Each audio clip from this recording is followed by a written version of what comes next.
Hello dears, welcome back. സദ്യയിലൊരു പ്രധാന വിഭവമാണ് മസാലക്കറി. അപ്പോൾ ഇന്ന് നമുക്ക് സദ്യ സ്പെഷ്യൽ മസാലക്കറിയുടെ റെസിപ്പി കാണാം. അതിനായി ആദ്യം നാളികേരം വറുത്തെടുക്കണം. അതിനായി പാനിലേക്ക് 4 ടേബിൾ സ്പൂൺ അളവിൽ നാളികേരം ചിരവിയത് ഇട്ട് കൊടുക്കാം.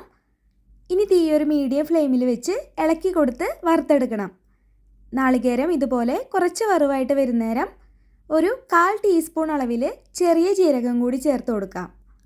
ഇനി വീണ്ടും നന്നായിട്ടൊന്ന് ഇളക്കി കൊടുത്ത് നാളികേരം നല്ല ബ്രൗൺ കളറായി വരുന്നത് വരെ വറുത്തെടുക്കാം. ഇതുപോലെ നല്ല ബ്രൗൺ കളറിൽ വറുവായി വന്നു കഴിഞ്ഞാൽ ഇനി നമുക്ക് ഫ്ലെയിം ഓഫ് ചെയ്യാവുന്നതാണ്. ഫ്ലെയിം ഓഫ് ചെയ്ത ശേഷം കുറച്ച് സമയം കൂടി ഇതുപോലെ ഒന്ന് ഇളക്കി കൊടുത്തോളൂ. അതല്ലെങ്കിൽ മറ്റൊരു പാത്രത്തിലേക്ക് മാറ്റിയാലും മതി. ഇനി ഇതൊന്ന് ചൂടാറി വരട്ടെ. ഇപ്പം നമ്മൾ വറുത്ത നാളികേരം ചൂടാറി വന്നിട്ടുണ്ട്. ഇനി ഇതൊരു മിക്സി ജാറിലേക്ക് ഇട്ട് കൊടുത്ത ശേഷം 1/2 ഗ്ലാസ് വെള്ളം ചേർത്ത് ഇതുപോലെ ഒന്ന് അരച്ചെടുക്കാം. അപ്പോൾ മസാല കറിയിലേക്ക് വേണ്ട അരപ്പ് ഇവിടെ റെഡിയായി. ഇനി നമുക്ക് കഷ്ണങ്ങൾ വേവിച്ചെടുക്കാം. അതിനായി കുക്കറിലേക്ക് 1.5 ടേബിൾ സ്പൂൺ വെളിച്ചെണ്ണ ഒഴിച്ചു കൊടുക്കാം. ഇനി ഇതിലേക്ക് ഒരു ഉരുളക്കിഴങ്ങ് കുറച്ച് വലിയ ക്യൂബ്സാക്കി അരിഞ്ഞെടുത്ത് ചേർത്ത് കൊടുക്കാം.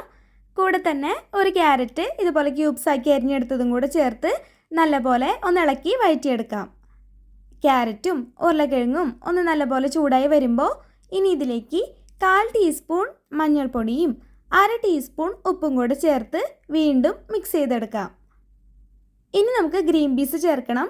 ഞാനിപ്പോൾ ഫ്രോസൺ ഗ്രീൻ പീസാണ് കേട്ടോ ചേർത്ത് കൊടുക്കുന്നത്.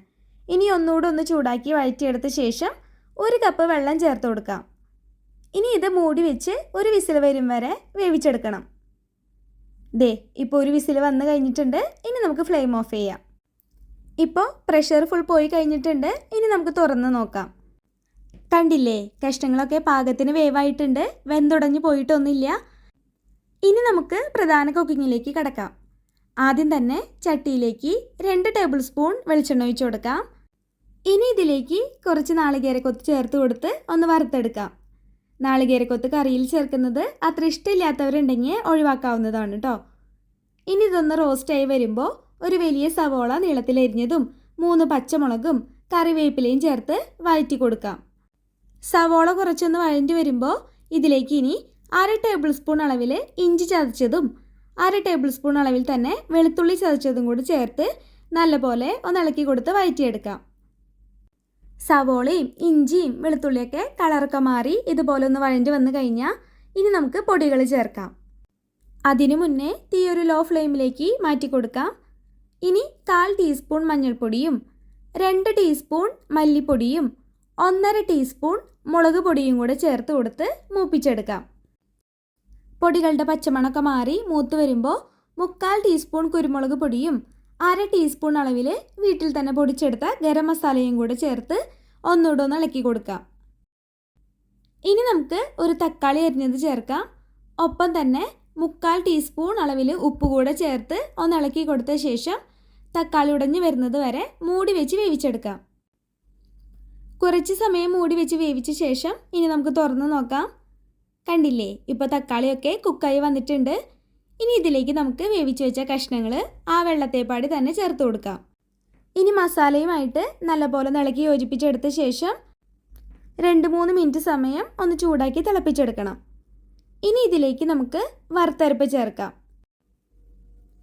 ഇനി വീണ്ടും ഒന്നുകൂടെ ഒന്ന് ഇളക്കി യോജിപ്പിച്ചെടുത്ത ശേഷം കുറച്ച് സമയം കൂടി ഒന്ന് കുക്ക് ചെയ്തെടുക്കാം. ഇപ്പോൾ കുറച്ച് വാട്ടറി കൺസിസ്റ്റൻസി പോലെ തോന്നിയാലും ഇത് കുറച്ചുകൂടെ ഒന്ന് തിക്കായി വരും കേട്ടോ. അതുപോലെ ഈ സമയത്ത് ഉപ്പ് നോക്കിയിട്ട് പോരായ്കയുണ്ടെങ്കിൽ ചേർത്ത് കൊടുത്തോളൂ. ഇപ്പോൾ കറി കുറച്ചുകൂടെ ഒന്ന് തിക്കായി വന്നിട്ടുണ്ട്.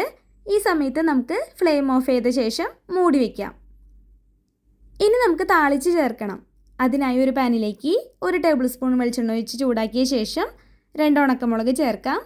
ഇനി ചെറിയുള്ളി വട്ടത്തിലരിഞ്ഞതും കറിവേപ്പിലയും ചേർത്ത് വഴറ്റിയെടുക്കാം. ഇതുപോലെ ഒരു ലൈറ്റ് ബ്രൗൺ കളറായിട്ട് വരുമ്പോൾ ഇനി നമുക്ക് ഫ്ലെയിം ഓഫ് ചെയ്യാവുന്നതാണ്. ഇനി ഇത് മസാലക്കറിയിലേക്ക് ചേർത്ത് നല്ലപോലെ ഇളക്കിയെടുക്കാം. ഇനി ഇത് കുറച്ച് സമയം നമുക്ക് മൂടി വയ്ക്കാം. അപ്പോൾ ഇത്രയേ ഉള്ളൂ, മസാലക്കറി റെഡി ആയിട്ടുണ്ട്. അടിപൊളി ടേസ്റ്റാണ്. അപ്പോൾ ഇത്തവണത്തെ സദ്യക്ക് ഇതുപോലൊന്ന് ഉണ്ടാക്കി നോക്കണേ. റെസിപ്പി ഇഷ്ടപ്പെട്ടെങ്കിൽ ലൈക്ക് ചെയ്യുക, ഷെയർ ചെയ്യുക, സബ്സ്ക്രൈബ് ചെയ്യുക. എല്ലാവർക്കും എൻ്റെ ഓണാശംസകൾ.